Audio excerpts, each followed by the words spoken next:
जय गुरुदेव।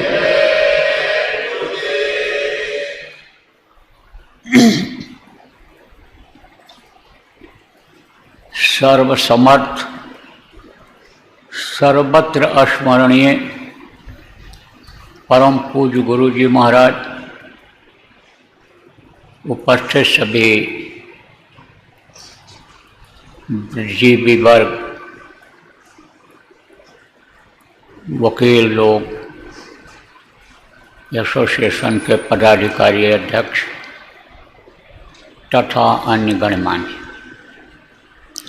गुरु महाराज की अपार दया मेहर हुई और आज बार एसोसिएशन के इस हाल में आप जैसे बुद्धिजीवियों के दर्शन का अवसर मिला। आप लोगों के ऊपर भी प्रभु की अनुकंपा कृपा हुई कि आप इस आध्यात्मिक कार्यक्रम में शरीक हो रहे हैं। इस वक्त पर इतनी व्यस्तता है लोगों को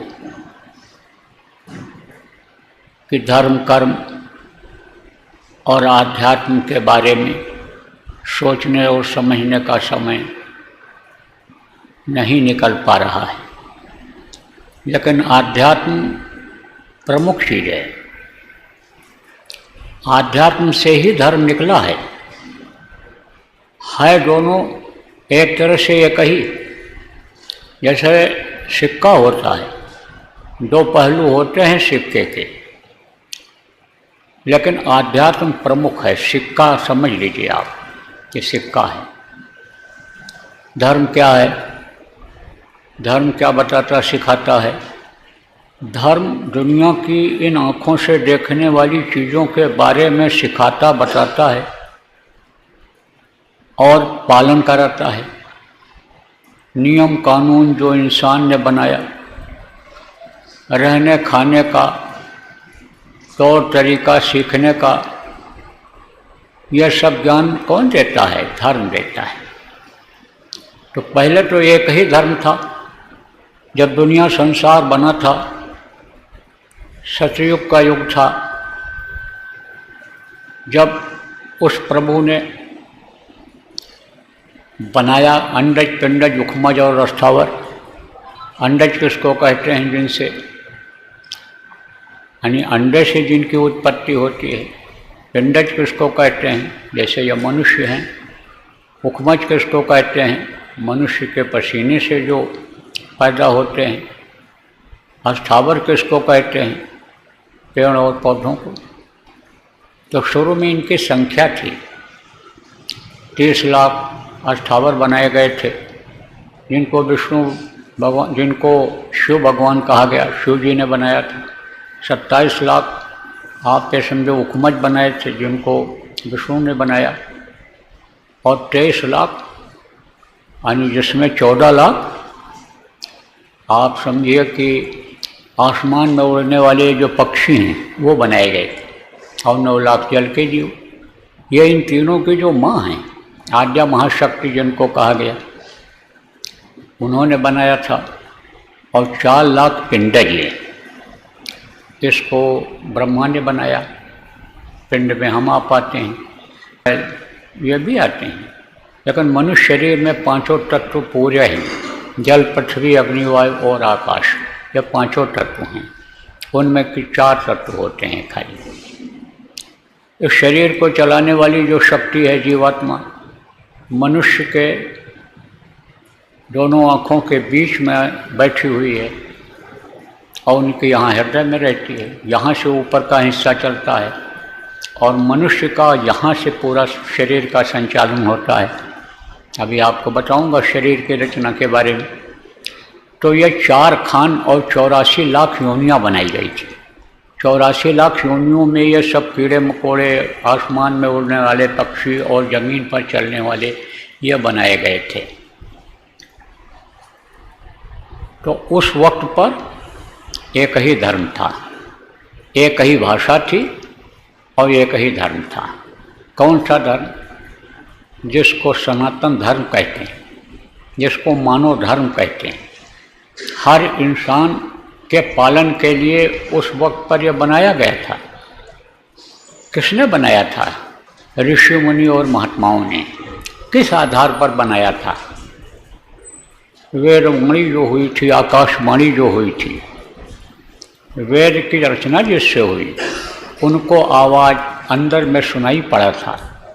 उससे उन्होंने इस तरह के रहने खाने का इंतजाम, लोगों को शरीर को स्वस्थ रखने का इंतजाम कि ये जो चीज़ें बनाई गई, प्रकृति ने बनाया दिया है, तो इसका कैसे इस्तेमाल किया जाए, कैसे रक्षा किया जाए, इसका शरीर का, जीवों का, पेड़ पौधे जो बनाए गए इनका, उसके लिए कहा कि दया करो। सबसे बड़ा धर्म दया बताया गया। दया धर्म तन बसे शरीरा, ताकर रक्षा करें रघुवीरा। गोस्वामी जी महाराज ने भी कहा अहिंसा परमो धर्म बताया गया। दया धर्म तन बसे शरीरा, ताकर रक्षा करें रघुवीरा। दया धर्म को अपनाओ, सबसे बड़ा धर्म है। यह मानव धर्म है। इंसान इंसान की रक्षा करे, और इंसान के अंदर जो जीवात्मा है शरीर को चलाने वाली, यही जीवात्मा पशु पक्षी सब में है। जब मनुष्य अपने शरीर को पाने का मतलब नहीं समझ पाता है और उसी तरह का कर्म करता है कि जैसे ये पशु और पक्षी करते हैं, खाते हैं, सोते हैं, बच्चा पैदा करते हैं, दुनिया संसार से चले जाते हैं, तब इस जीवात्मा को जब सजा मिल जाती है, तब ये इन योनियों में बंद कर दी जाती है। योनि मतलब यही शरीर में। तो यह पशु पक्षी और ये जितने हैं, कहा गया इन पर सब पर दया करो, जीवों पर दया करो। मानव हत्या को बहुत बड़ा पाप बताया गया, जीव हत्या को पाप बताया गया। पाप और पुण्य ये दोनों प्रकृति की बनाई हुई चीज़ हैं, समझो आप। तो यह दोनों का पालन करना यह धर्म कहलाता है। दोनों का आप ये समझो, पाप और पुण्य।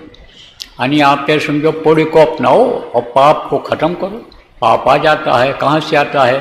संग दोष से आ जाता है, अन्न दोष से आ जाता है, खान पान से आ जाता है। कहा गया जैसा खाए अन्न वैसा हो, मन जैसा पिए पानी वैसे हो वाणी। सबसे सेवा धर्म कठोरा सेवा धर्म। आप समझो परोपकार, एक दूसरे की मदद करना, सच्चाई, यही है मानव धर्म। उस समय पर एक ही धर्म यह था, एक ही भाषा थी। कौन सी भाषा? संस्कृत भाषा। क्योंकि जिसको मुसलमान फकीरों ने आयत कहा, जिसको स्पिरिचुअल मास्टर्स ने आप समझिए कि साउंड कहा, वेदवाणी आकाशवाणी जिसको कहा जाता है, वो संस्कृत में ही उतरा था। संस्कृत भाषा ही एक भाषा थी, लेकिन अब बहुत सी भाषाएं हो गई, बहुत से धर्म हो गए, यानी हजार तरह के कह दिया जाए तो भी विश्वास करना पड़ सकता है कि 1000 धर्म हो गए। और विशेष रूप से हिंदुस्तान में 300-400 धर्म से कम नहीं होंगे। शुरू में जब धर्म का विस्तार हुआ, जब धर्म की शाखाएं निकली, तब हिंदू, मुस्लिम, सिख, ईसाई और आपका बौद्ध, जैन और यानी समझो यही धर्म था मुख्य रूप से। 5-6 धर्म यही मुश्किल से थे, लेकिन अब तो बहुत शाखाएं हो गई और सब धर्म वाले यही कहते हैं हमारा ही धर्म ऊंचा है। और यहाँ तक का जो था मानव धर्म, यानी जीवों पर दया करने का, दया करने के बजाय हिंसा, हत्या ये बढ़ गई। तो धर्म किसको कहते हैं? दया धर्म, सत्य धर्म, परोपकार, सेवा धर्म। धर्म न दूजा सत्य समाना, आगम निगम पुराण बखाना, पर हित सरे धर्म नहीं भाई, पर पीड़ा समने हितमई। तो यह है धर्म। अब धर्म क्या सिखाता है?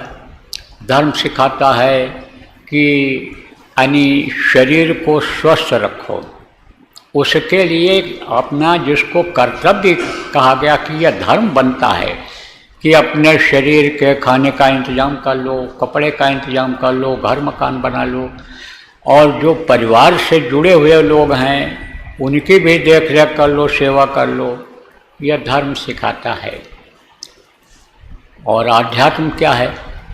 आध्यात्म इससे परे की चीज़ है।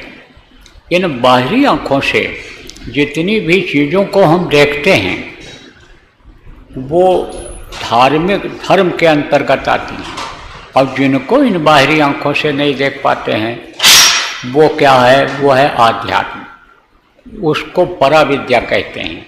दुनिया की हिंदी, अंग्रेजी, उर्दू, फारसी, फ्रेंच और जो भी भाषाएं चलती है वहाँ जहाँ ख़त्म हो जाती है वहाँ से आध्यात्म विद्या की शुरुआत होती है।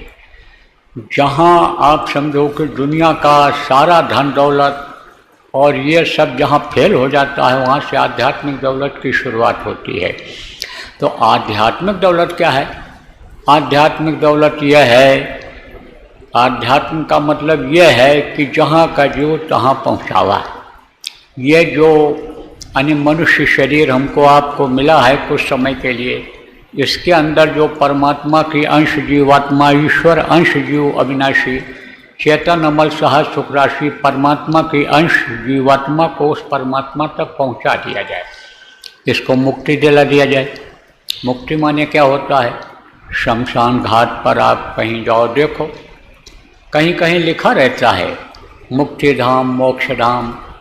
शरीर छूटने के बाद शरीर को लोग ले जाते हैं और जला देते हैं। जलाने में अगर कोई दिक्कत आवे, 2 दिन लग जाए तो जला के ही आते हैं, कहते हैं इनको मुक्ति दिला करके ही हम वापस लौटेंगे। तो शरीर की मुक्ति तो हो जाती है, लेकिन यह जड़ शरीर को चेतन कौन किए हुए है? परमात्मा की अंश ये जीवात्मा, वो छोटी सी जिनको इन बाहरी आँखों से नहीं देखा जा सकता है, वही इसको चेतन किए हुए है। अब जब इस मृतलोक की जीवात्मा निकलती है एक दिन, ये शरीर छूटता है तो ये फंस जाती है अगर इसको परमात्मा तक न पहुंचाया जाए। क्योंकि जिसने ये खाने पीने वाली चीज़ों को बनाया, जिसने जीव जंतु बनाए, जितनी भी चीज़ें बनाई मनुष्य शरीर के लिए ही बनाया है, उसी ने ये विधान भी बना दिया है कि चूक जाओगे, आत्मा को परमात्मा तक नहीं पहुंचा पाओगे तो कर्मों के अनुसार योनियों में बंद किए जाओगे, नरकों में जाओगे, सजा पाओगे। तो अगर इसको आप वहाँ नहीं पहुँचा पाए तो यह सजा पा जाएगी। तो यह तन कर फल विषय न भाई, स्वर्ग और स्वल्प पंथ दुखदाई। ये मनुष्य शरीर जो मिला है ये विषय वासनाओं के लिए मिला नहीं। और प्रभु को पाने का, देवी देवताओं को के दर्शन करने का, आप समझिए कि अनहद वेदवाणी, आकाशवाणी, साउंड, गैबी आवाज़ जिसको कहा गया सुनने का रास्ता केवल एक मनुष्य शरीर में ही है। क्योंकि यह 70 तत्वों का शरीर तो है नहीं जो देवताओं का होता है। आप ये समझो सूक्ष्म शरीर 9 तत्वों का कारण शरीर तो यह है, यह तो है पंचभौतिक शरीर। 5 तत्वों से ये बना है और ये 5 तत्व जल, पृथ्वी, अग्नि, वायु और आकाश, ये सब समझो अपने में समा जाएंगे और इस शरीर में सड़न गलन बदबू आने लग जाएगी, तो कुछ नहीं हो पाएगा। तो माँ के पेट में 9 महीने में यह तैयार हुआ। कैसे तैयार होता है, कैसे ये मनुष्य शरीर बनता है? ये सूर्य और चंद्रमा के गर्मी और ठंडी से बनता है। प्रकृति ने ही, भगवान ने ही, जिनको हम आप कहते हैं, उन्होंने सारी जगह पर अपनी शक्ति का संचालन कर रखा है। और ये जो हैं ये शक्ति सूर्य और चंद्रमा किससे लेते हैं? वही प्रभु से लेते हैं। और उनसे शक्ति किसको मिलती है? मनुष्य को मिलती है। मनुष्य के अंदर सूर्य की गर्मी जैसी गर्मी होती है और ये जो देवियाँ हैं, बच्चियाँ हैं, औरतें जिनको कहा जाता है, इनमें चंद्रमा जैसी शीतलता है। तो ये दोनों पॉजिटिव निगेटिव, जब जैसे जिसको कहते हो जब लग जोड़ा जाता है तार तब बल्ब जलता है, ऐसे ही आप ये समझो जन्म अष्ट प्रणामी विद्युत क्षीण, ये 6 तरह की शक्तियाँ माँ के अंदर होती हैं और वही बच्चे को 9 महीने में बना करके तैयार करती हैं। लेकिन उस वक्त पर माँ के पेट में बड़ी तकलीफ़ रहती है। क्यों? क्योंकि माँ के पेट की अग्नि बड़ी तेज होती है, तो बच्चा परेशान रहता है और उस समय पर अपने पूर्व जन्मों का याद रहता है। इस समय पर तो भूल गया, भूल और भ्रम के देश में उस समय याद रहता है।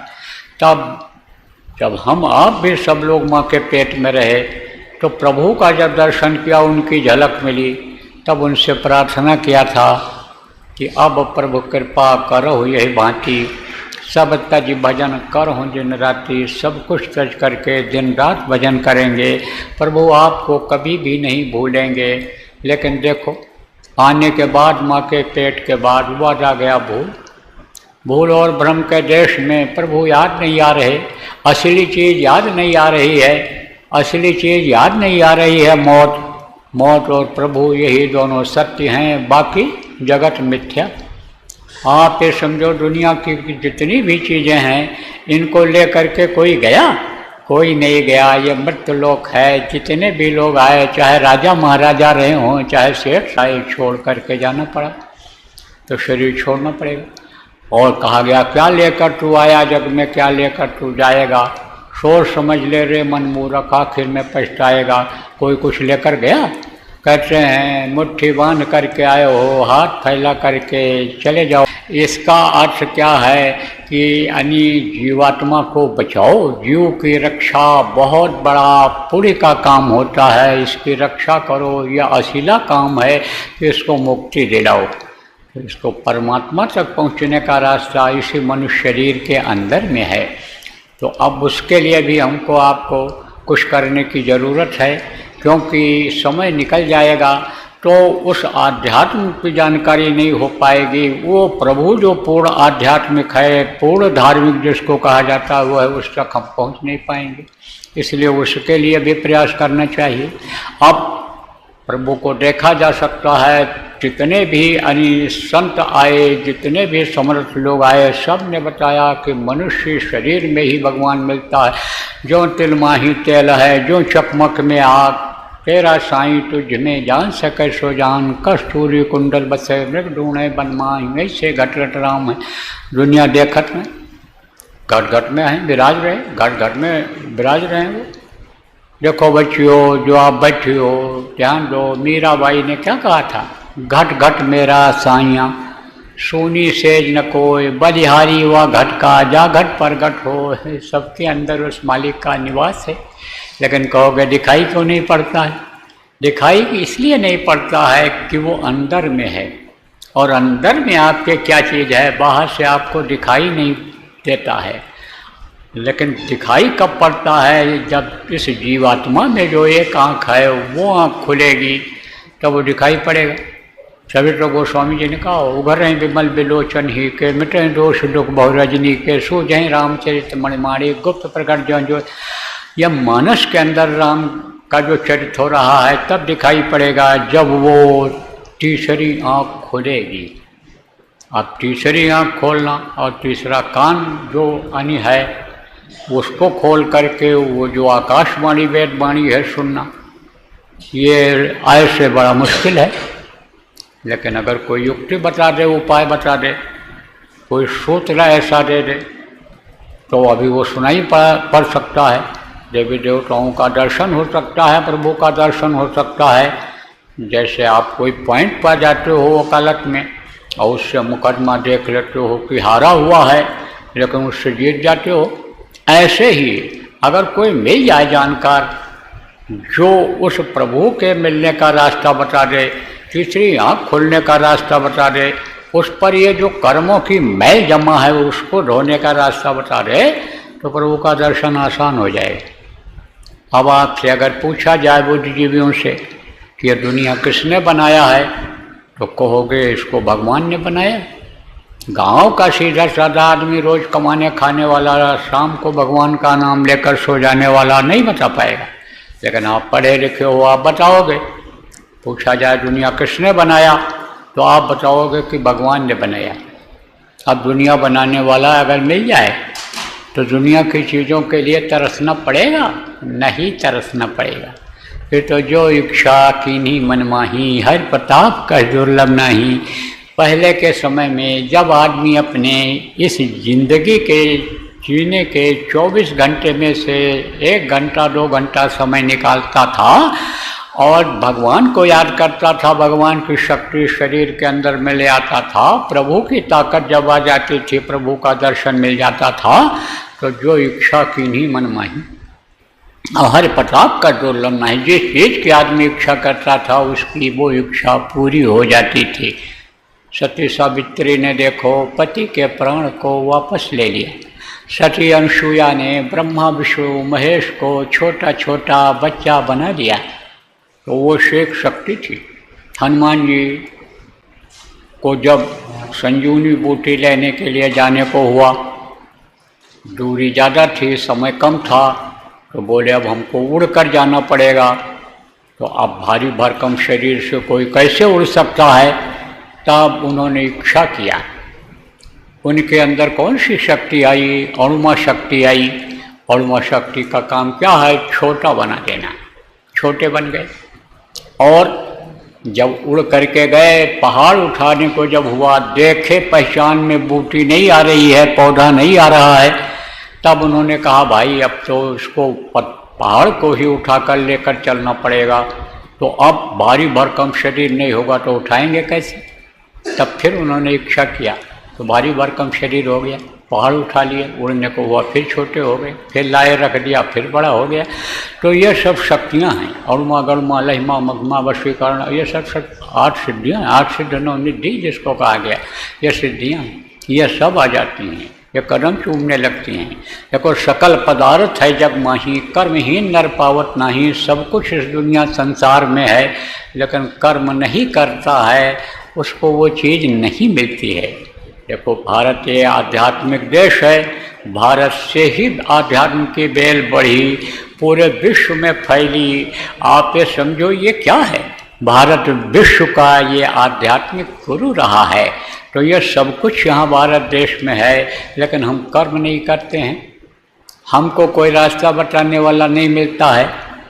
जैसे आपको देखो किसी ने पढ़ाया, किसने पढ़ाया? मास्टर जी ने पढ़ाया, 5 दर्जा पढ़ा आपने, फिर 10 पढ़ा, फिर 12 पढ़ा, फिर आपने यानी समझो LLB किया, LLM किया, जो भी किया आपने, तो आप ये समझो वो पढ़ाने वाले मास्टर जी रहे, उन्होंने ये भौतिक विद्या पढ़ाया। ऐसे ही कोई आध्यात्म का ज्ञानी मिल जाए, आध्यात्म का ज्ञान कराने वाला मिल जाए और वो नाम बता दे कि कलयुग केवल नाम आधारा और सुमेर सुमेर नर तरह पारा, वो नाम बता दे जिसके लिए कहा कि बहुत यानी समझो नाम ले तो बहुत सिंधु सुखाही, नाम लेते ही बहुत सागर सूख जाए। अब आप लोगों से पूछा जाए बहुत सागर क्या है, तो बहुत से लोग नहीं जानते हो। यही है बहुत सागर जिसमें हम आप रहते हैं। इसी में रोना, इसी में हंसना, इसी में भूखा रहना, इसी में ज़्यादा खा लेना, इसी में रोज़ खाना, इसी में लेटरिन पेशाब करना, इसी में दुख सुख झेलना, इसी में मरना और पैदा होना, यही है बहुत सागर। तो जब तक इस संकट से नहीं निकलेंगे तब तक सुख मिलने वाला नहीं है, क्योंकि नानक दुखिया सब संसार, ये सारा संसार देखो दुखी है।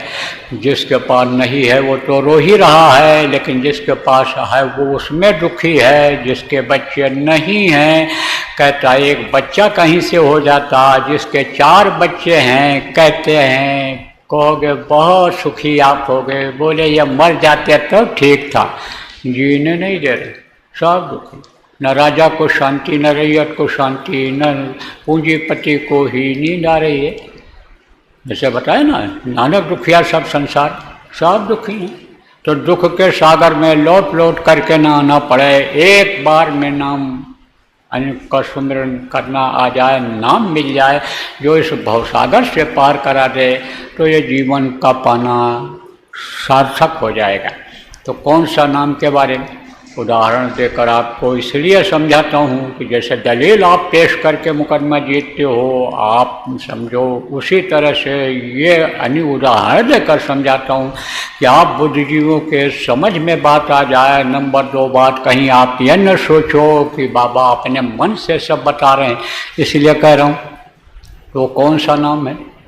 यानी सुखी वही जो नाम अधारा, जिसके लिए कहा गोस्वामी जी महाराज ने, सुखी वही जो नाम अधारा, वो नाम है जो ध्वन्यात्मक नाम है। ध्वन्यात्मक नाम किसको कहते हैं? जिसको सुना जाता है।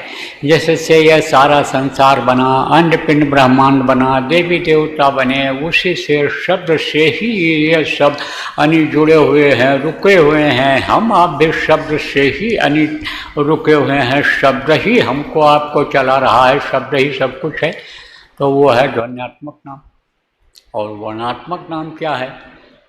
देखो आप यहाँ आप लोग बैठे हुए हैं, लेकिन एक ही नाम से भगवान को सब लोग नहीं मानते हैं। भगवान को मानने वाले आप सब लोग हैं, धार्मिक आप सब लोग हैं, लेकिन एक ही धर्म को आप नहीं मानने वाले हैं। अलग अलग धर्म को मानते होंगे, कोई किसी भगवान को मानता है, कोई किसी भगवान को मानता है। तो वो भगवान का नाम जो मुँह से लिया जाता है, वो भगवान कैसे बने और कितने भगवान बनते चले जा रहे हैं, कितने नाम बनते चले जा रहे हैं, ये आपको बताऊं। देखो मनुष्य ये जो शरीर है, इसी में जितने भी महापुरुष हैं सब आए हैं। चाहे राम भगवान हों, चाहे कृष्ण भगवान हों, चाहे आप पे समझो कि गुरु नानक हों, चाहे आप पे समझो कि अनिल जी महाराज हों, चाहे ये आप समझिए कि ये महावीर हों, चाहे ये समझिए बुद्ध हों, जो भी आए हों।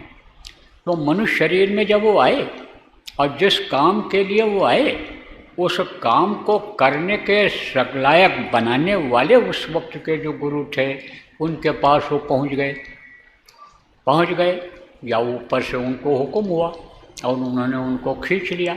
तो उनको उन्होंने शक्ति दिया। कौन सी शक्ति दिया? यही जीवों की रक्षा का, धर्म को स्थापित करने का, धर्म को बनाए रखने का, यानी समझो यही शिक्षा दिया।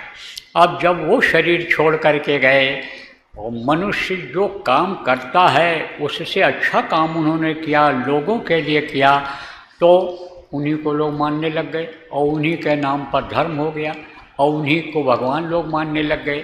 तो अलग अलग नाम से आप लोगों को मानते होंगे। उसका कारण यही है कि जो जिस घर में जन्म लिया, जो जिस एरिया में रहा, जहाँ जिस नाम का प्रचलन था, जहाँ जिस नाम का प्रचार हुआ था, उन्हीं को भगवान मान लिया और उसी पर आपको का विश्वास हो गया, उसी पर विश्वास हो गया। तो ये जो मुँह से लेने वाला नाम है, यह भी नाम जो वक्त का जीता जागता नाम हो, वो फायदा करता है, उससे लाभ मिलता है।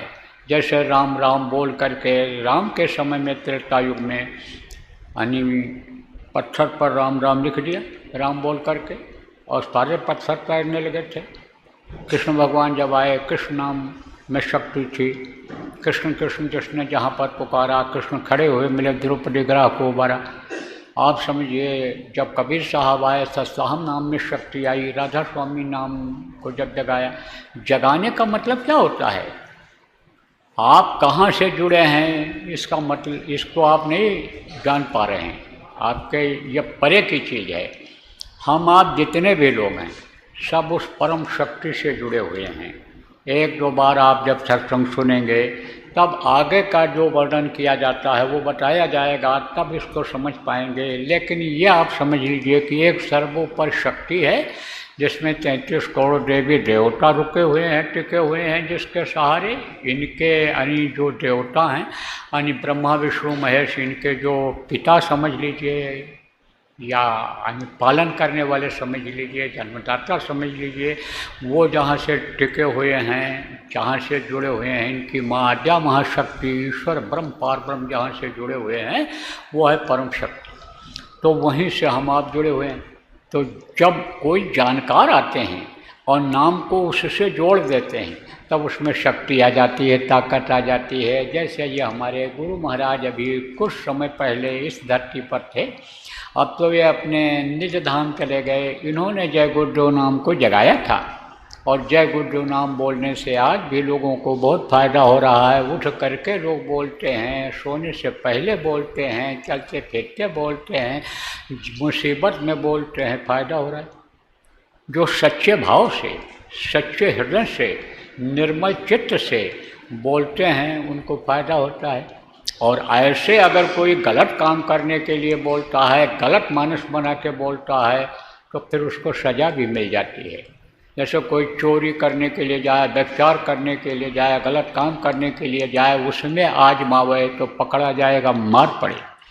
लेकिन अच्छे काम के लिए अच्छे भाव से अंतरात्मा जिनकी सच्ची रहती है, उससे जो पुकारते हैं उनको आप समझिए कि मुसीबत में फ़ायदा नाम करता है। तो ये तो मुँह से लेने वाला नाम है। और दूसरा है ध्वन्यात्मक नाम। उस नाम को जो उसके पात्र बन जाते हैं उनको देने में फ़ायदा रहता है, उनको मिलता है। संतों की ये भूमि है, संत से ये धरती खाली नहीं रही। कहा गया भिरी बदरिया पाप की बरस गई अंगार, संत न होते जगत में जल मरता संसार। इसमें हमेशा कोई न कोई रहता ही रहता है। और जब जाने लगता है तो किसी न किसी को हुक्म दे देता है कि अब ये इस नाम को देंगे, अब ये जीवों की संभाल करेंगे, तो कोई न कोई रहता ही रहता है। जब इच्छा जगती है तो जो इच्छा की नहीं मनमाही, जिस चीज़ की इच्छा बनती है तो वो आदमी की पूरी हो जाती है। लेकिन पात्र बनाना पड़ता है, बर्तन साफ करना पड़ता है। जैसे मान लीजिए कि कोई बर्तन गंदा है, दही रखा हुआ बर्तन है, छाछ मट्ठे वाला बर्तन है, और उसकी सफाई अगर नहीं हुई और उसमें दूध रख दिया गया तो दूध बेकार हो जाएगा। गंदी जगह अगर है तो वहाँ पर कोई चीज़ रख दी गई बदबू वाली जगह पर तो उसमें भी बदबू पैदा हो जाएगी। ऐसे सफाई होना चाहिए, हुजरा साफ होना चाहिए। फ़कीर जो हुए, कुछ ऐसे भी फ़कीर हुए हैं जैसे मंसूर हुए हैं और तबरेज हुए हैं, और आप ये समझो कि ये लोग जो हुए हैं ये कोई यानी समझो कुरान के पाबंद नहीं थे, या अलग थे। तो उन्होंने कहा कि दिल का हुजरा साफ कर, जाना के आने के लिए, ख्याल गैरों का हटा उसको बिठाने के लिए। तो यह हुजरा साफ होना चाहिए। हुजरा किसको कहते हैं? उस बैठने की जगह प्रभु के, जिसके लिए मीरा ने कहा कि सूनी सेज न कोई, यानी किसी की यानी सेज सूनी नहीं है, अंतरात्मा सूना नहीं है, सबके अंदर मालिक का स्थान है। लेकिन देख वही पाएगा उसको कि जिसकी अंतरात्मा साफ है, गंदा नहीं है वो जगह। अब गंदगी कैसे आती है? नियम कानून का जैसे कोई उल्लंघन करता है तो सज़ा पाता है, आप लोग सज़ा दिला देते हो।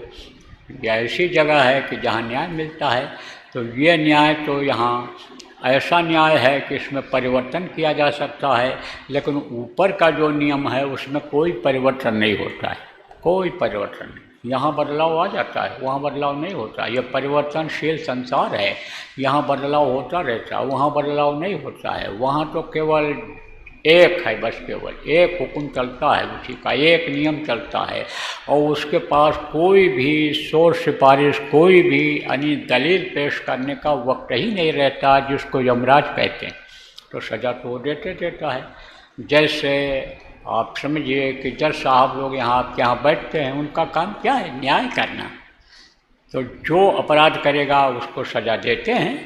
तो इस तरह से सज़ा मिल जाती है उसको जो प्रकृति के नियम के खिलाफ काम करता है। तो जो धर्म बनाया उसी ने बनाया, उसी के मसाले से ये सारी चीज़ें तैयार हुई हैं कि जीवों पर दया करो। अब दया के बजाय आप समझो कि हिंसा हत्या किया, और हिंसा हत्या करके लाए पेट में रख लिया। अब पेट वाली जो जगह है, अंतःकरण है, वो गंदा हो गया। आप ये समझिए जीव हत्या का पाप अलग लगा और गंदगी अलग जमा हुई। और ये जो मनुष्य का शरीर है, इसके अंदर जो खून है, जब पैदा होता है बच्चा तो शाकाहारी खून, शुद्ध साफ खून रहता है, और जो चीज़ आप खाते हो उसी का खून बनता है। अन्न खाओगे अन्न का खून बनेगा, फल खाओगे फल का, दूध पियोगे, मेवा मिष्ठान जो भी चीज़ खाओगे उसी का खून बनेगा। अब जब जानवरों का मांस डाल दिया गया और खून उसका बना तो इसका तालमेल नहीं खाता है। आपको तो केवल संकेत देने की ज़रूरत है। बुद्धिजीवी हो, कोई परिवार का आदमी भाई मान लो अगर बीमार हो जाए और उसको लेकर के जाओ, डॉक्टर कहता खून की कमी हो गई, कोई भाई कहे कि मेरा खून आप चढ़ा दीजिए, तो टेस्ट करेगा, कहेगा ना नहीं चढ़ सकता। एक ही रजोर बीज से माँ के पेट में दोनों बने, एक ही माँ ने दूध पिलाया, बड़ा किया, लेकिन खून नहीं मिल रहा है। क्यों नहीं मिल रहा है? इसलिए नहीं मिल रहा कि एक मांसाहारी हो गया, दूसरा शाकाहारी हो गया। तो आज ये जो बीमारियां बढ़ने का है, अस्वस्थता जो घर घर में है, घर घर में बीमारी जो दिखाई पड़ रही है, उसका कारण क्या है? कारण यही है कि ये जो दोष लग रहा है अन्न का, ये जो दोष लग रहा है भोजन खाने का, ये जो मांसाहार का, अंडा खाने का, मछली खाने का, ये जो दोष है और ये जो रक्त है, ये शरीर को दूषित बना रहा है, बीमारियां बढ़ती चली जा रही हैं। इसलिए इसको साफ सुथरा रखने की ज़रूरत होती है। अब आप कहोगे भाई हम तो पैसे वाले आदमी हैं, हिंसा हत्या करते नहीं हैं, लेकिन ये ला ऊपर का कहता है, क्या कहता है, कानून क्या कहता है कि जो जानवरों को मारेगा, काटेगा, लाएगा, पकाएगा, खाएगा, खिलाएगा, सबको बराबर पाप लगता है। इसलिए आज तो हम आपसे हाथ ही जोड़ेंगे कि हाथ जोड़ कर विनय हमारी, तजो नशा बनो शाकाहारी, छोड़ो व्यभिचार और बनो ब्रह्मचारी, और सतयुग लाने की करो तैयारी। देखो यह परिवर्तनशील संसार है, यहाँ बदलाव होता रहता है। सबसे पहले सतयुग था, 17 लाख, आप ये समझो कि 28,000 वर्ष सतयुग रहा, और फिर उसके बाद त्रेता आया, 12,96,000 वर्ष, आप ये समझो 13,96,000 वर्ष, यह आपका द्वापर रहा।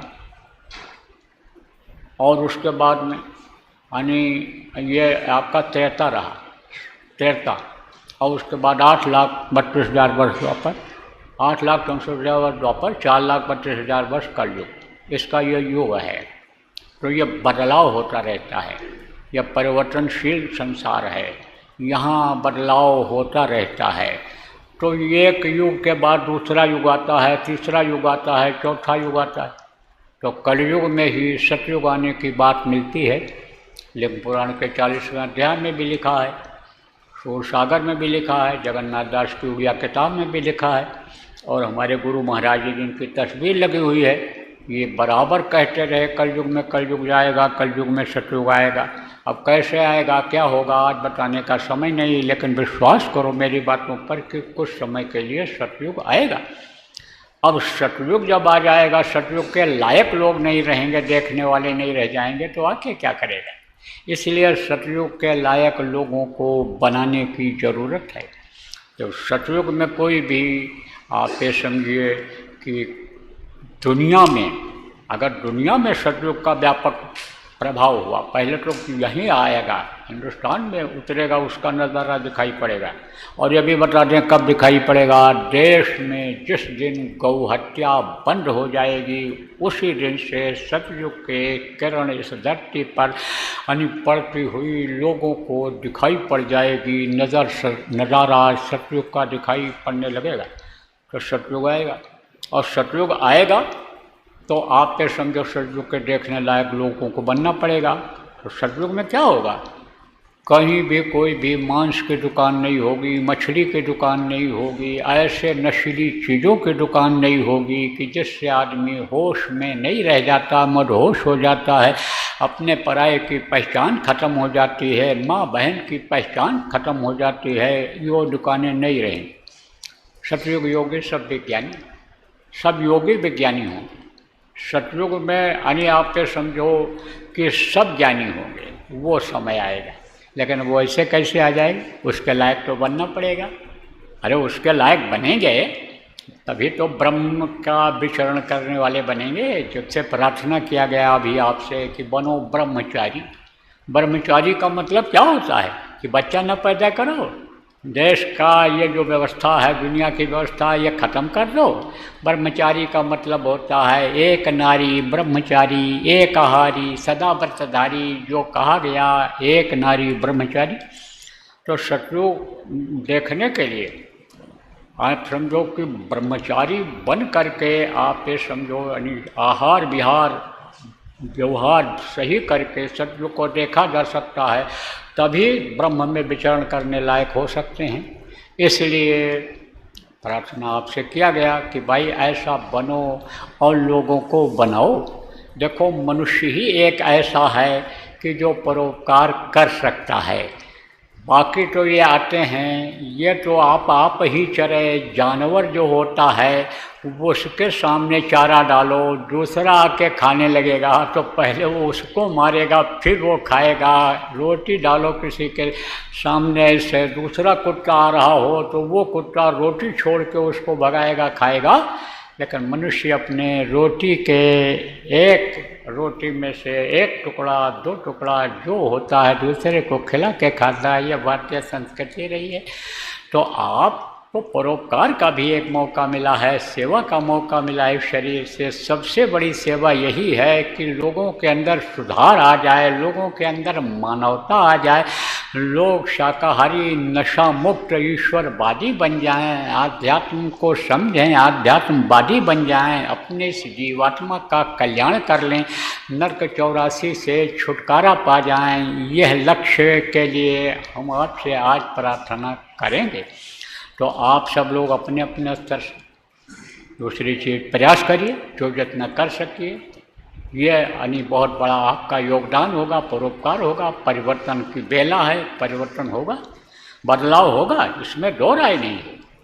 आप समझिए कि कैसे बदलाव होता है। रात को आदमी सोता है, सुबह उठता है, कुछ और नज़ारा दिखाई पड़ता है। पल में प्रलय होता है, बहुत करोगे कब, कहा गया पल भर में ऐसे प्रलय हो जाता है। आदमी घर से निकलता है और फिर समझो कि यह सोच करके निकलता है कि हम वापस आएंगे अपने बच्चों के बीच में, लेकिन देखो इस समय वापस नहीं लौट पाता है। अब ये क्या है? ये परिवर्तन ही तो है, ये परिवर्तन है। इस परिवर्तन होगा, बदलाव होगा। आप समझो कि जिससे आदमी उम्मीद करता है बच्चे से कि हम पढ़ा लिखा लेंगे, इसको योग्य बना लेंगे, संतुष्ट रखेंगे और ये एक दिन हमको कमा के लाएगा, खिलाएगा, हमारी सेवा करेगा, लेकिन वो नहीं हो रहा है माता पिता का। तो यह माता पिता की जो सेवा नहीं कर पा रहे हैं, ये जो धर्म को नहीं समझ पा रहे हैं, ये जो राष्ट्र का धर्म, ये जो मानव का धर्म नहीं समझ पा रहे हैं, यह समाज का जो धर्म बनाया गया, नियम बनाया गया, नहीं समझ पा रहे हैं। अज्ञानता में उनको सिखाने की ज़रूरत है। देखिए, देश की रक्षा और सुरक्षा ये सर्वोपरि है। देश ही नहीं रहेगा तो रहेंगे हम कहाँ? देश अगर आगे बढ़ेगा, तरक्की करेगा, देश के लोग अगर आध्यात्मिक बन जाएंगे, किसी भी देश में आप जाओगे, आपका पैर लोग छुएंगे कि भाई ये आध्यात्मिक देश के हैं। तो देश को ध्यान में रखते हुए भी हमको आपको अपने समय में से समय निकालने की इस वक्त पर ज़रूरत है।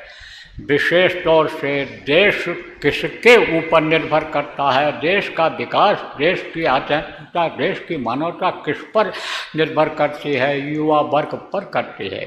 युवाओं से लोगों को बड़ी उम्मीद होती है, लेकिन आज के जो ये युवा हैं, ये शराब के नशे में, भांग के नशे में, नशीली गोलियों के नशे में अपने जीवन को बर्बाद कर दे रहे, अपने भविष्य को बर्बाद कर दे रहे हैं।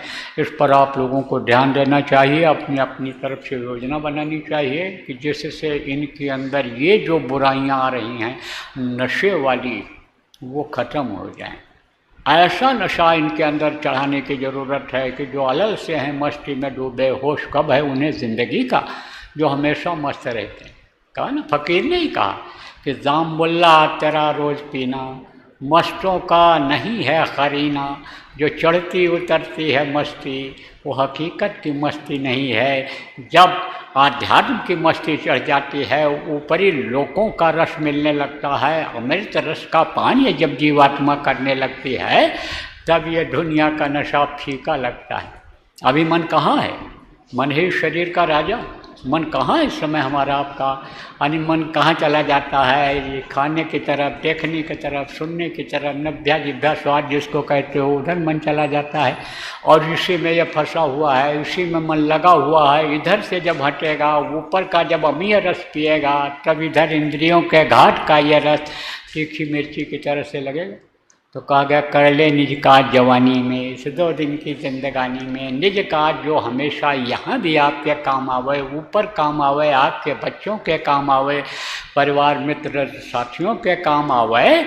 आप समझो कि उस काम को क्यों न बताया जाए, कराया जाए कि अपना काम करो। ये काम तो जो कर रहे हो, ये सब यहीं छूट जाएगा, ये काम आएगा नहीं, काम आएगा शरीर छोड़ने के बाद।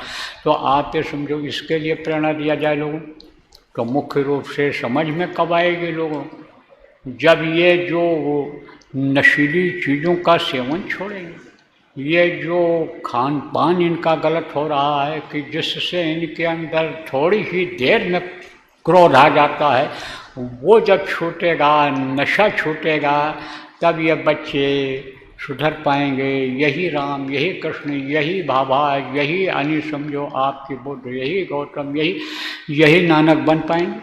और नहीं तो इनसे क्या उम्मीद करोगे आप। गलत बच्चों का साथ पड़ गया, घर से तो निकले बच्चे और ध्यान न दिया गया, और बच्चे गए गलत बच्चों के साथ पड़ गए। तो छोटे छोटे बच्चे आप देखो कि क्या पीते हैं, देखने में तो सिगरेट लगता है, लेकिन चले जाओ आप अभी अध्ययन करने की, सोचो सामाजिक व्यवस्था कैसी है इस समय, पार्कों के पास तो वहीं पुड़िया लिए हुए मिल जाएंगे और वो लपेटते हैं। वो नशे की आदत और बन गई, जब छूटने वाली नहीं। अभी देखो आए दिन पेपर आप पढ़ते हो, उसमें आता बाप बेटे ने, आज के पेपर को देखो, बाप दो भाइयों ने, बाप ने पैसा शराब पीने का नहीं दिया तो मार दिया, उसको कत्ल कर दिया। अपराध और भ्रष्टाचार की जो जननी है उसको क्यों न ख़त्म कर दिया जाए, जड़ से ही इन चीज़ों को क्यों न ख़त्म किया जाए कि जिससे सबके लिए सुख और शांति का रास्ता निकल आए। और नहीं तो देश का भविष्य अच्छा नहीं है। आज मैं बता के जा रहा हूँ आपका, कुछ अगल बगल के जो ये देश वाले हैं, ये भारत की शक्ति को छीड़ करना चाहते हैं। आप ये समझो हर तरह से शक्ति को छीड़ करना चाहते हैं। जैसे आप देखो कि आदमी कमज़ोर हो गया, मेमोरी लॉस जिसको आप कहते हो, यानी स्मरण शक्ति कमज़ोर हो गई, तो आप मुकदमा जीत पाओगे, आप कोई काम कर पाओगे डॉक्टर का, आप कोई खेती नौकरी का काम जो करते हैं वो कर पाएंगे, कोई नहीं कर पाएगा। तो शरीर ही जब क्षीण हो जाएगा, जब ये किसी काम का नहीं रहेगा, आदमी होश में नहीं रहेगा, तो आप देखो आए दिन आता है समाचार, आप लोग बुद्धिजीवी हो, कि ड्रोन से भेजा जा रहा है क्या, खेप का खेप नशीली दवाओं का। अब एक बार आदत अगर बन गई तो उसको वो चीज़ चाहिए। इस पर विचार करो आप लोग, आप एक एसोसिएशन से जुड़े हुए लोग हो, बुद्धिजीवी वर्ग का ये एसोसिएशन है आपका। आप समझो ये यानी जो इस वक्त पर क्रीम ब्रेन के लोग होते हैं वो हो आप लोग, तो इस पर आप विचार करो। नहीं कुछ है, अपने अपने स्तर से ही सही आप समझो कुछ न कुछ प्रयास करो। तो सबसे कहाँ प्रभावशाली प्रयास आपका हो सकता है, प्रभाव कहाँ पड़ेगा इस प्रयास का, अपने परिवार पर, अपने दोस्तों पर, अपने रिश्तेदारों पर। तो उन्हीं में देखो कि किसी में कोई आदत ऐसी तो नहीं आ रही है। अब बुरे अगर आ भी गई तो बुरे का संग किया तो बुराई आ गई, अब उनका अच्छे का संग कराओ, अच्छे का संग करा दोगे तो अच्छे बन जाएंगे। संगत ही गुड़ होत है, संगत ही गुड़ जाए, बांस फांस और मिश्री एक भाव बिकाए, मिश्री के अंदर रस्सी और बांस के टुकड़े पड़े रहते, मिश्री के भाव बिक जाते। यह स्वाति नक्षत्र का बूंद होता है, अगर केला की पंखुड़ियों में पड़ जाए मोती बन जाता है, केला के पंखुड़ियों में पड़ जाए तो कपूर बन जाता है, और सीप के मुंह में पड़ जाए तो मोती बन जाता है, और अगर वही सांप के मुंह में पड़ जाए तो जहर बन जाता है। बूंद एक ही है लेकिन गुण तीन है, तीन जगह जहाँ पड़े। ऐसे ही जैसी संगत कीजिए वैसे ही गुण दीन, जैसी संगत करो वैसा ही गुण मिलता है। अच्छे का साथ करा दो, छूट जाए। बहुत से बच्चों का छूट गया, बहुत से बच्चों का छूट गया, बिगड़ गए थे, कुल खानदान में कलंक बन गए थे, असलहे जिनके जेब में पड़े रहते थे अब वो माला जपने लग गए, साथ का असर हो गया। तो साथ अच्छे का करो। आपके अंदर किसी के अंदर कोई कमी हो तो पहले जब आप दूर करोगे तभी उसका प्रभाव पड़ेगा, वो ज़रूरी है ज़्यादा। हो गांव के बाहर महात्मा जी रहते थे, बुढ़िया का लड़का गुड़ बहुत खाता था, तो बुढ़िया लेकर के गई महात्मा जी के पास, कहा महाराज हमारा लड़का गुड़ बहुत खाता है तो इसका गुड़ छोड़ा दो। आप समझा देते हो तो लोगों के समझ में आ जाता है। बुराइयाँ छोड़ देते हैं लोग, आपका प्रभाव है, आपको लोग मानते हैं। तब महात्मा जी ने कहा तू जा, आज के 8वें दिन आना। चली आई। अब लड़का सोचा महात्मा जी कह देंगे तो साधु की बात मानना पड़ेगा, महात्मा के अपना कोई हित नहीं होता है, हम ही लोग उनके हित होते हैं, वही उन्हीं के हम ही लोगों को अपना बच्चा मानते हैं, तो हमारे भलाई के लिए ही आते हैं। वृक्ष कबो नहीं फल बकै, नदी न संचय नीर, परमारथ के कारण संतन धरा शरीर, तो दूसरों के लिए आते हैं। जैसे नदी अपना पानी नहीं पीती है, पेड़ अपना फल नहीं खाता है, ऐसे महात्मा होते हैं, तो उनकी बात तो माननी ही पड़ेगी। तो खूब गुड़ खाया, चावल दाल बेच के सब खा गया। तो बुढ़िया लेकर गई, तो महात्मा जी ने देखा। किसको देखा? उसके शरीर को नहीं देखा, उसके अंदर जो आत्मा प्रभु की थी उसको देखा, और उससे कहा आत्मा से, आत्मा ही तो शरीर को चलाती है, और वही जब निकल जाती है तो राम नाम सत्य हो जाता है। इसी को लोग मिट्टी कहने लग जाते हैं, इसी शरीर को कहते ले जाओ जलाओ, नहीं तो मिट्टी खराब हो जाए। इतने आदमी बैठो, अभी किसी के शरीर पर कोई कह दे हाथ रख करके तो बराबरी का होगा तो कहोगे मोतिया बिंद हो गया क्या इनको, आपसे छोटा होगा थप्पड़ मारोगे। लेकिन यही इसी को लोग मिट्टी कहने लगते हैं। तो जीवात्मा से कहा उन्होंने। किसने कहा? महात्मा जी ने। क्या कहा? क्या छोड़ दे, गुड़ मत खाना। चलाया, कहा नहीं खाएंगे, नहीं खाया। अब बुढ़िया ने सोचा उसी दिन कह देते तो इतना हमारा बच जाता, आज इनका टाइम क्यों दिया। तो कहते हैं शंका का समाधान कर लेना चाहिए। आजकल देखो घरों में झगड़ा बहुत होता है, ऐसे एक टेबल पर बैठे खाते रहते हैं पति पत्नी, तो कभी पत्नी कुछ बोल देगी, कभी पति कुछ बोल देगा, बस तनिक तनिक बात में झगड़ा हो जाएगा। शंका में भी झगड़ा बहुत होता है। देख लिया किसी औरत को, भाई समझ के ही बात कर रही है, पुरुष ने देख लिया और शंका हो गई तो हर बात में कमी निकालेगा, और फिर तो पहले आप ये समझो कि बातों की लड़ाई होगी, और उसके बाद फिर मल युद्ध चालू हो जाएगा, और फिर आपके यहाँ कोर्ट कचहरी में पहुँच जाएगा, मुकदमे चलने लग जाएंगे तलाक के, दहेज के। तो ये शंका का समाधान करना चाहिए। आप देखिए कि जैसे मान लो किसी को कोई औरत ही देख लिया कि हमारा पति किसी औरत से बात कर रहा है और शंका हो गई, बोलेगी कुछ नहीं, लेकिन दिन भर में 4-6 बर्तन पटक पटक के पिचका डालेगी, बाल नोट डालेगी अपना। शंका हो गई। शंका नहीं करना चाहिए, समाधान कर लेना चाहिए। जब हाथ पकड़ के लाए हो जीवन भर साथ निभाएंगे, जब बच्चों हाथ पकड़ते हो पुरुष का कि जीवन भर साथ निभाएंगे, तो एक दूसरे का गृहस्थी चलाने में जब मदद करते हो तो गृहस्थी में बिखराव हो उसके लिए शंका न करो, हो जाए तो समाधान कर लिया करो।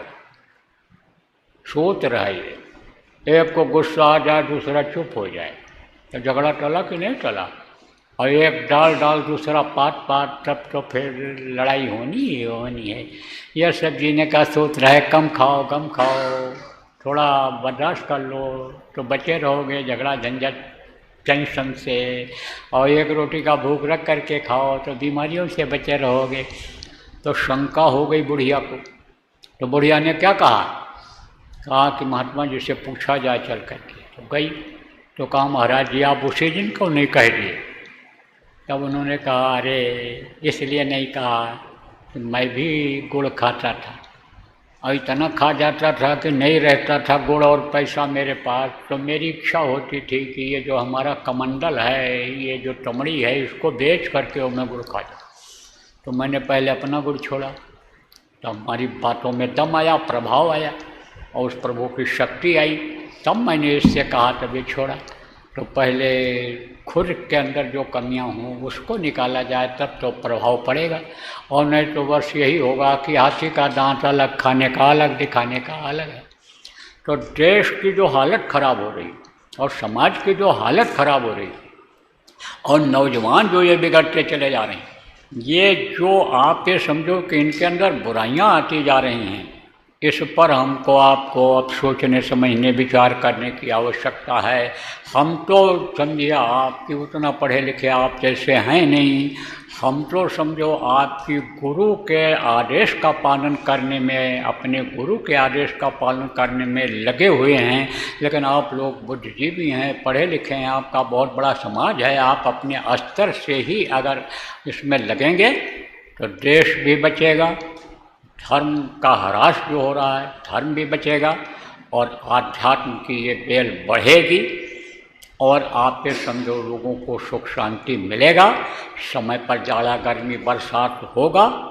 आप ये समझिए कि लोगों का ये जो टेंशन है घर घर में ये ख़त्म होगा, लड़ाई झगड़ा और टेंशन ये सब खत्म होगा।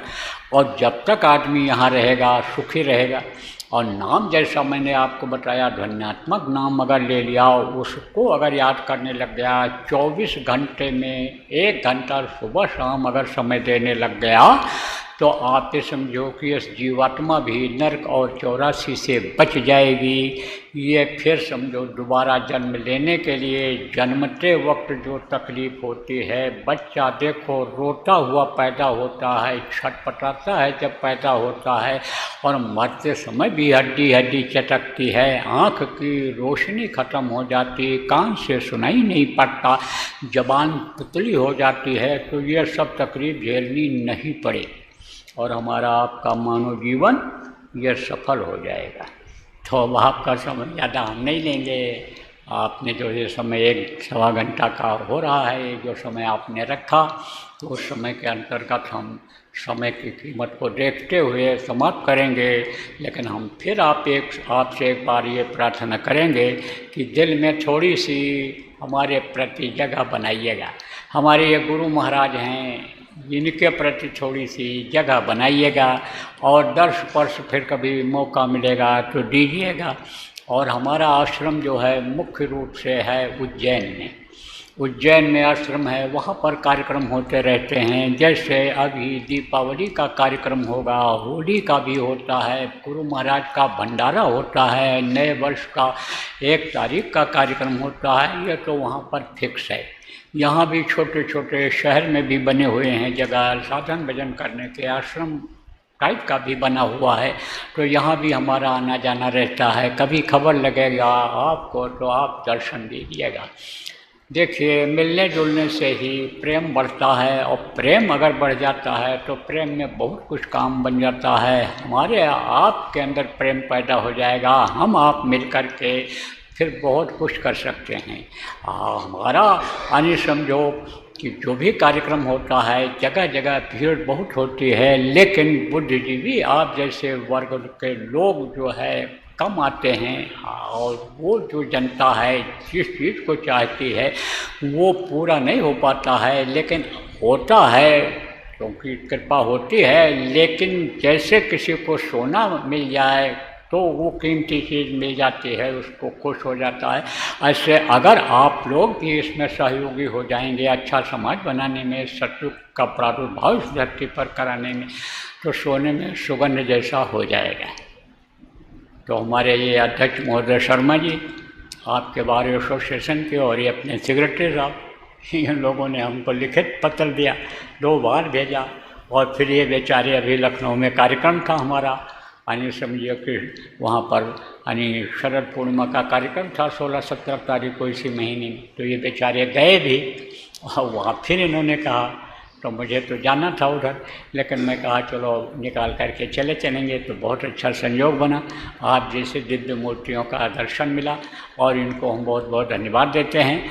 और आप लोगों को भी आपके आभारी हैं कि आपने हमको समय दिया, हमारे संदेश को गुरु महाराज के सुना और अपने दिल में थोड़ा सा प्रेम पैदा किया, इसके लिए हम आपके आभारी हैं।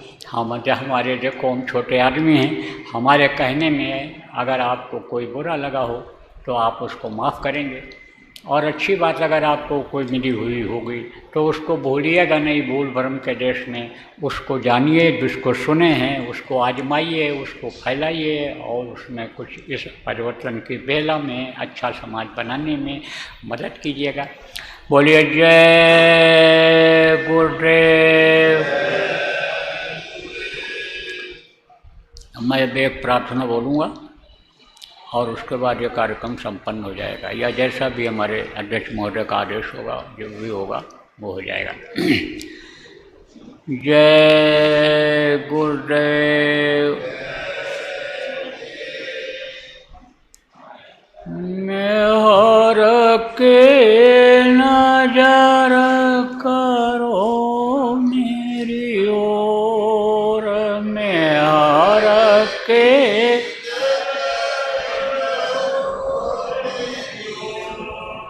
दया के नजर करो मेरी ओर, दया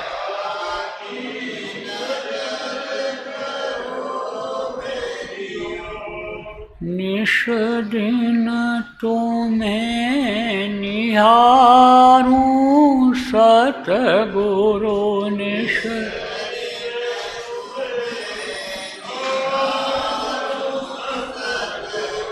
जैसे चंद्र चकोर,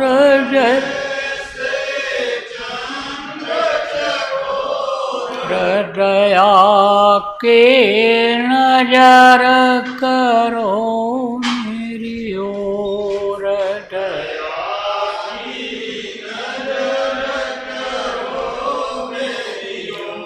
जानू न कौन भूल हुई तन से,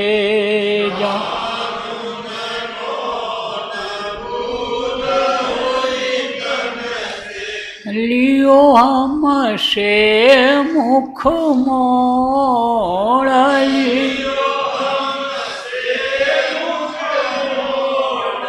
दया के नजर करो मेरी ओर,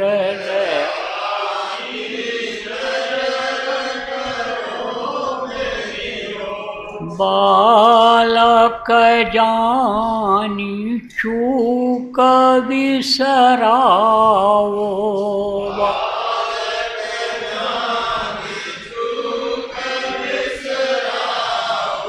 आया शरण अब मैं तोर,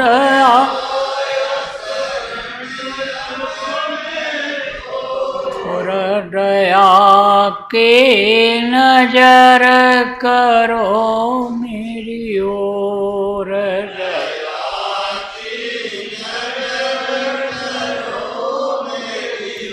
सदा दयालु स्वभाव तुम्हारा,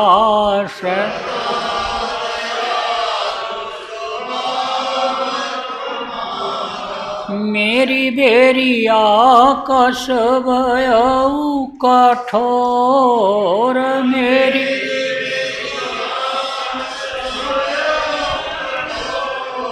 दया के नजर करो मेरी ओर,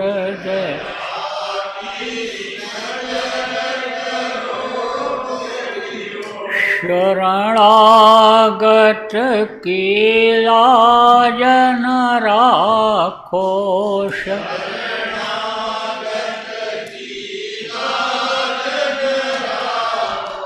मोसो पतित अब जाए कहीं और,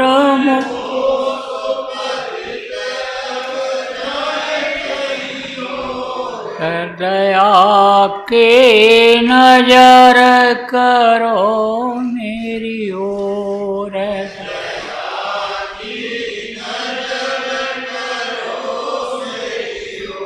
अब के बार उबार ले जो,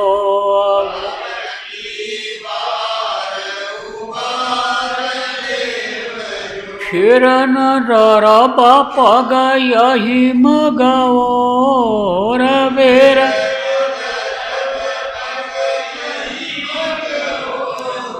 दया के नजर करो मेरी ओर,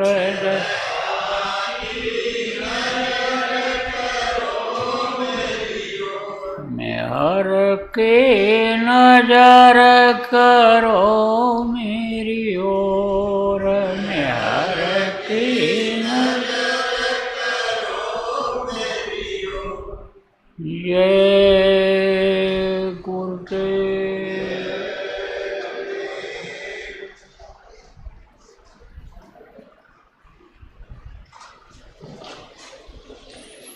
जय गुरुदेव, जय गुरुदेव, जय गुरुदेव, जय जय गुरुदेव।